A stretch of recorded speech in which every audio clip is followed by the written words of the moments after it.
Hemen gaude, Kaera Amatsen azken egunean, eta ikusten zuten bezala nekaturik, baina indar berriturik gaude.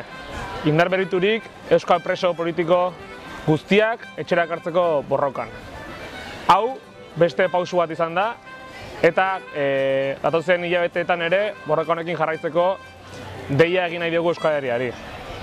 Abuztuen 5ean Gasteizen egongo den manifara joateko, abuztuak 5ean eta 6ean onartza guztietan egingo diren mobilizazioetara joateko, estropaetako bigarren igandean, Kontxako estropaetako bigarren igandean egingo den manifa nazionalera joateko, eta nola ez, abenduaren 9ean Parisen egingo den manifa nazionalera, eta urtarrilak 13ean Bilbon egingo den manifara joateko ere.